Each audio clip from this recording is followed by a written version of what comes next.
ये भी मैं आपको दिखाता हूँ अपने कमरे के खिड़की से। यहाँ पे कुछ इस तरह की सूरत हाल है। ये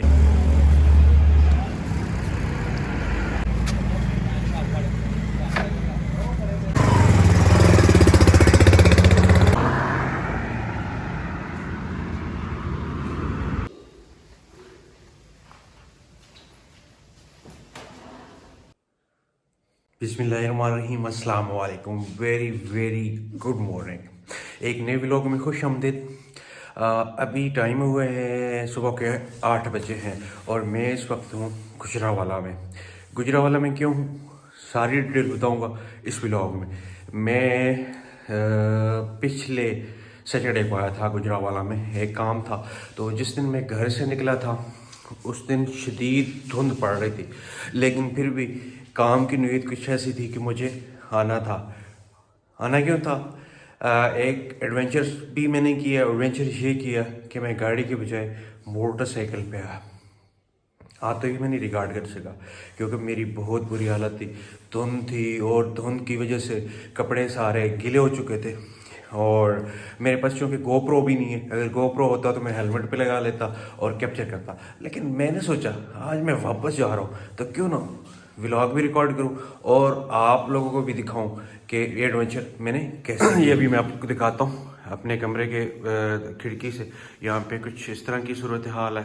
ये धुंध है और ये मेरी चीज़ें, मेरा जो है वो ये बिखरी पड़ी हुई हैं। अच्छा, चीज़ें समेटते हैं, मैं अपने आप को पैक करता हूँ और पैक करने के बाद मैं बैठता हूँ मोटरसाइकिल पे और फिर मैं आपको दिखाता हूँ कि मैंने मोटरसाइकिल को कैसे रेडी किया और तैयारियाँ कैसे की। और इंशाल्लाह होम टाउन पहुँचने तक मैं ये व्लॉग रिकॉर्ड करूँगा और आप ज़रूर देखेंगे इसको। तो चलें शुरू करते हैं आज का ये व्लॉग।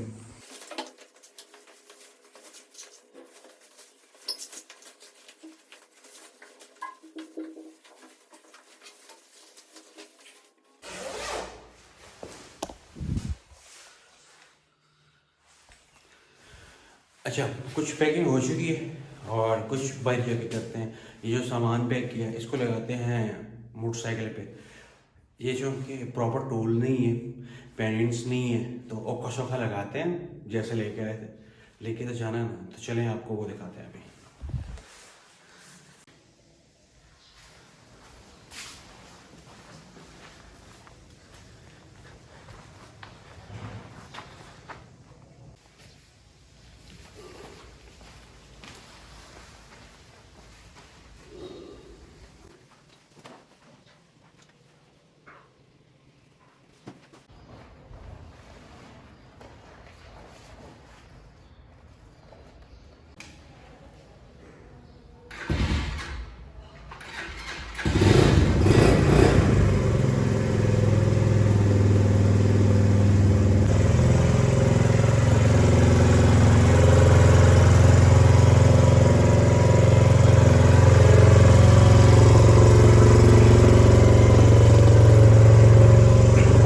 पैकिंग हो गई और अब इंशाल्लाह सफ़र की शुरुआत करते हैं अल्लाह के। अच्छा, मैंने सोचा निकलने से पहले ज़रा टाइट सा नाश्ता कर लीजिए ताकि पहुंचने तक भूख ना लगे। नाश्ता क्या है वो भी मैं आपको, ये एक आलू वाला पराठा है, चाय और चने। और ये सामने जो है अब्दुल रज़ाक फ़ौजी का होटल है और यहाँ पे मैंने मोटरसाइकिल खड़ा कर रखा है अभी। तो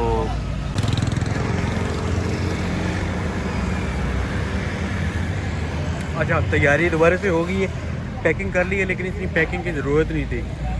मुझे लगता है कि रास्ते में गर्मी लगना स्टार्ट हो जाएगी। नाश्ता कर लिया है यहाँ से और अब इंशाल्लाह रास्ते में एक दफ़ा सिर्फ फ्यूल लगाना है।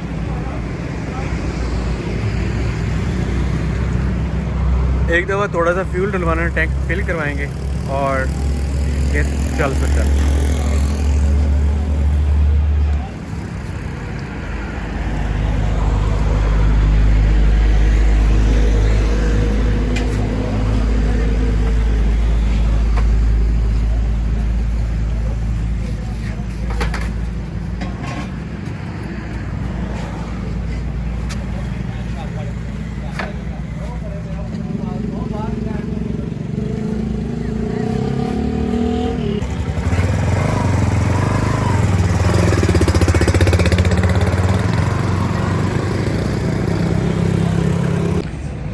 फाइनली झेलम पहुंच चुका हूँ। झेलम कितना दूर है?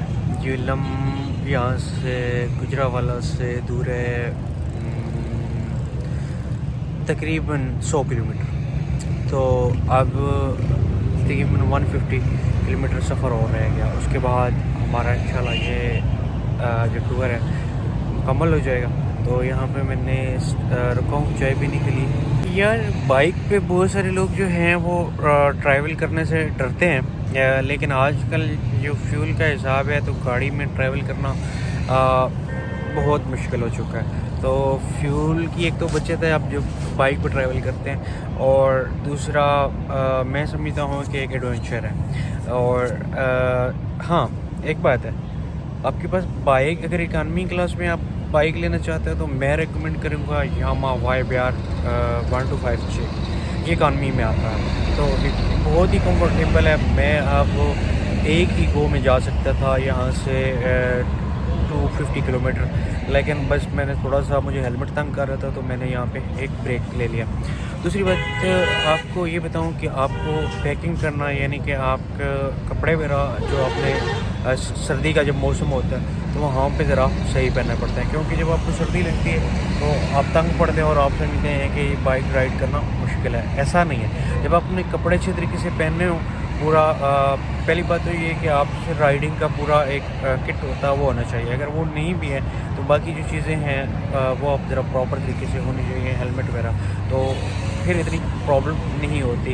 आप ज़रूर, मैं रिकमेंड करूँगा कि सेफ़ तरीके से ड्राइव करें और बाइक में ज़रूर ट्रैवल करें, क्योंकि आजकल अगर आपके पास गाड़ी है भी सही तो आप अफोर्ड नहीं कर सकते यार। फ्यूल इतना महंगा हो चुका है। मेरा यहाँ पे जो सवाल आता है कि फ्यूल कितना लगे आने जाने का, तो मेरे ख्याल में 3500 रुपये का फ्यूल मेरा सिर्फ जो मेन रोड पे, जो मैंने शहर के अंदर ट्रैवल किया वो लगा, तो तकरीबन इतना फ्यूल मेरा लग चुका है एक बाइक पे। तो आज से कुछ अर्सा पहले जब हम गाड़ी पे लाहौर जाया करते थे तो 4000 का फ्यूल गाड़ी पे लगता था। तो आप देख लें, आप दुआ कर सकते हैं कि ये फ्यूल जो है इसकी प्राइसेस नीचे आ जाए, नहीं तो ट्रैवल करना मुश्किल हो जाएगा। चाय हमारी आ चुकी है, शक्ल से तो अच्छी है लेकिन आप पी के देखते हैं कि बनी हुई कैसी है।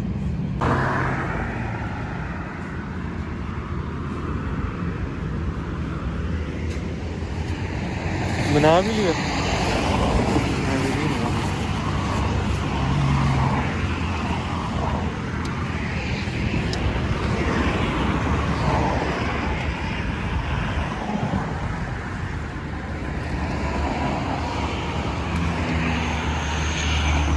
अभी फ्रेश बनाया, फ्रेश बनाया।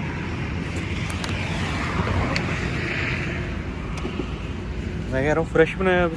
फ्रेश है दीना दीना डिनर। इस ये तो खड़ी शरीफ नहीं लिखा हुआ। ये खड़ी शरीफ कोल्ड ड्रिंक्स लिखा हुआ है। हम खड़ी शरीफ पर जाते हैं। वो कहीं और, वो आज़ाद कश्मीर में। अच्छा वैसे हम लोग। अच्छा, अभी मैं यहाँ पे दीना पहुँचा हूँ और मैंने सोचा कि ये रोड के किनारे जो है फ्रेश मौसमी के जूस लगा होता है तो मैं भी ट्राई करूँ। पहले चाय पी है और अभी मौसमी का जूस पीते हैं, ज़रा चीज़ें मिक्स हो जाएंगी। दीना झेलम से गुजरे तो रोड साइड पे मौसमी के फ्रेश जूस के स्टॉल लगे होते हैं। जाते हुए मैंने देखा था तो मैंने सोचा कि वापस पे जाके इसको ट्राई करूँ। तो अभी मैं यहाँ पे रुका हूँ भाई के पास, और भाई से, भाई का नाम क्या है?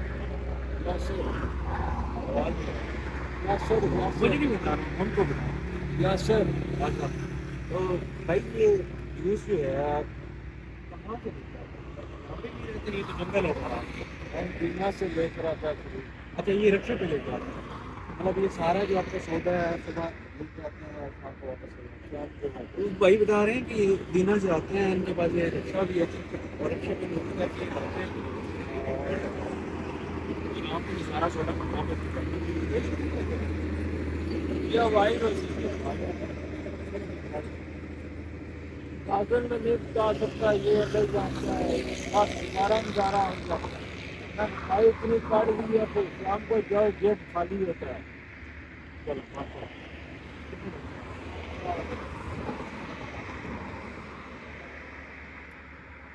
जूस वाकई ज़बरदस्त है।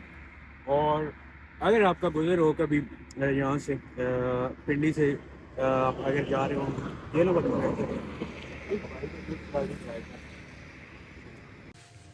अल्हम्दुलिल्लाह मैं घर पहुँच चुका हूँ। तो मैंने सोचा आते ही आप लोगों से बात कर ली जाए और आप लोगों को बताया जाए कि मेरा सफ़र जो है वो कैसा रहा। सफ़र माशाल्लाह बहुत ही ज़बरदस्त रहा। मैं सुबह 10 बजे निकला, मैंने स्टार्ट किया वहाँ से नाश्ता करने के बाद। तो अभी 3 बजे हैं, तो 2:30 बजे मैं घर पहुँचा। 4.5 घंटे मैंने राइड किया। तो अभी मेरी पोजीशन ये है कि मैं दोबारा इतना ही राइड कर सकता हूँ। मैंने रास्ते में सिर्फ 15 मिनट की ब्रेक ली थी। अच्छा, सफ़र कैसा था? तो मैं आपको एक चीज़ क्लियर कर देता हूँ यहाँ पे कि बाइक पे आपके पास एक ही चांस होता है, एक ही चांस, ज़्यादा नहीं होता है। गाड़ी पे फिर भी आपकी बचत हो सकती है, लेकिन बाइक पे ये होता है कि जब अल्लाह ना करे आप अनबैलेंस होते हैं, एक सुई सुई जितना बैलेंस होता है आपका बाइक पे, और जब आप अनबैलेंस हो जाते हैं तो फिर आपके पास चांस नहीं होता। मेरा मशवरा आपको ये है कि जब आप बाइक पे राइड करते हैं मुकम्मल टूल के साथ, मुकम्मल इक्विपमेंट के साथ सफ़र करें। सबसे पहली बात तो ये। दूसरी बात ये है कि यार होता यह है कि अल्लाह कभी भी हमें मौत के मुंह में नहीं धकेलता। अल्लाह हमसे बहुत प्यार करता है। उसने हमारी हिफाजत के लिए 2 फरिश्ते भी साथ लगाए होते हैं। तो होता यह है कि हम अपनी बेवकूफ़ी की वजह से ये मोटरसाइकिल हादसात का शिकार होते हैं। उसमें होता है कि आप इंतहाई सर्दी में बगैर हेलमेट के, ग्लव्स के आप मोटरसाइकिल अंधाधुंध भगाए जा रहे होते हैं, तो आपको तो अपना भी होश नहीं होता, दूसरे का क्या होगा। तो सामने से कोई चीज़ आती है या जब ज़रा सी भी होती है कुछ ऐसी एक्टिविटी तो हादसा हो जाता है। तो होता है कि आप कुछ भी ड्राइव कर रहे हो, राइड कर रहे हो, तो आपको मुकम्मल एक्टिव होना ज़रूरी है। अच्छा जब आप मुकम्मल कवर्ड होंगे, आपको सर्दी नहीं लग रही होगी, तो फिर आपका एक्टिव होंगे और एक्टिव होके बाइक चला रहे होंगे। अच्छा मेरा सफ़र ये जो था ऑलमोस्ट मैंने आज कवर किए हैं 300 किलोमीटर। 300 किलोमीटर में यहाँ पे राइड करके पहुँचा हूँ, तो मैं बिल्कुल भी नहीं थका। अच्छा, बाइक आपने मेरी देख ली, मेरे पास यामाहा IBR 125G है। तो मैं आपको रेकमेंड करता हूँ कि आपने अगर लंबा सफ़र करना है इकॉनमी में, तो ये बाइक बहुत मुनासिब है। अगर आपके पास 125 होंडा है तो मैं बिल्कुल भी आपको रेकमेंड नहीं करता। उसकी रीज़न क्या है? उसकी रीज़न ये है कि यार वो बाइक सिर्फ भागने के लिए है। उसके 2 टायर लगे हैं, इसके अलावा उसमें और कोई चीज़ नहीं है। उसको जितनी रेस देते जाएंगे वो भागता जाएगा, लेकिन वो उसमें कोई और ऐसी चीज़ नहीं है, वो आपको थका देगा थोड़ी देर के बाद। तो वो मैं आपको रेकमेंड नहीं करता। दूसरी रही जहाँ तक फ्यूल की बात, तो बहुत ही एफिशिएंट है फ्यूल जो है। वो महंगा भी बहुत है, तो उस हिसाब से अगर देखा जाए तो बहुत ही मुनासिब है। तो मेरा ये जो ट्रिप था बहुत ही शानदार रहा, बहुत ही ज़बरदस्त रहा। अल्हम्दुलिल्लाह मुझे कोई परेशानी नहीं हुई। मैंने ट्यूबलेस टायर लगवाया हुआ, ये वहाँ से मैंने गुजरावाला से लगाया। तो फिर अगले किसी व्लॉग में मैं वो आपको दिखा भी दूंगा कि मैंने कौन सा इस पर टायर लगाया हुआ है। तो वो टायर लगाने के बाद थोड़ा सा मोटरसाइकिल मेरा और कंफर्टेबल हो गया, पहले भी ये था। दूसरी चीज़ ये होती है कि जब आप राइड कर रहे होते हैं, तो अगर खुदा न खास्ता जब आप थक जाते हैं राइड करते हुए, आप ब्रेक नहीं लेना चाहते, तो उसमें आपको एक मैं ज़बरदस्त टिप देता हूँ। अच्छा उसमें मैं आप एक टिप देता हूँ छोटी सी। वो टिप क्या है कि आपने ब्रेक नहीं लेनी, और चलते हुए अगर आपने रिलैक्स होना है, तो उसका तरीक़ाकार ये है कि आप दोनों पाँव जो है फुट रेस्ट पे ज़ोर दे के थोड़े से खड़े हुए, तशरीफ़ को थोड़ा सा उठा लें। तो ये आपको 30 सेकंड से 1 मिनट का, ये अगर आप ऐसा करें तो उसके बाद इजीली आप 30 से 40 से 50 किलोमीटर दोबारा राइड कर सकते हैं। आपकी थकावट जो है वो ख़त्म हो जाएगी। तो बाकी कुछ रोडें भी ऐसी हैं, सारी चीज़ें मिला के कुल मिला के जो है वो ये है कि सफ़र अच्छा रहा। और बाकी चीज़ें हैं, इधर उधर भी और भी लोग आ रहे होते हैं, कुछ इससे नवाबजादे होते हैं जो जिनको मैं यही कहूँगा कि वो अपने बाप की रोड समझते हैं। वो अंधाधुंध मैंने भी, अब मेरे साथ भी हुआ, मेरे पास GoPro नहीं है, और GoPro होता तो वो रिकॉर्ड भी हो चुका होता कि एक भाई साहब आ रहे थे, वो क्या कहते हैं, रोड के सेंटर से एकदम उनको पंप नजर आया, तो उन्होंने वहाँ पे गाड़ी मोड़ ली। जब मैंने बहुत मुश्किल से बाइक को कंट्रोल किया, उनके साथ लगे, मैंने सामने जाना है, फ्यूल डलवाना है, तो मैंने उनसे बताया अंधे के बच्चे, तो उन्हें जाना है तो कोई तरीक़ाकार होता है वहाँ जाने का। अब अगर ये मुझसे कंट्रोल ना होती और ठुकती, तो फिर उन्होंने तो कहना था जी मोटरसाइकिल वाले की गलती है, उसने मार दिया। खैर ये चीज़ें होती रहेंगी। उम्मीद करता हूँ आज का ये व्लॉग आपको पसंद आया होगा। अगर पसंद आया तो लाइक का बटन ज़रूर दबा दीजिएगा और चैनल को सब्सक्राइब नहीं किया तो ज़रूर सब्सक्राइब कर दीजिएगा। मिलते हैं बहुत जल्द अगली किसी वीडियो में। अपना और अपनी फैमिली का बहुत सारा ख्याल रखिएगा। अल्लाह हाफिज़।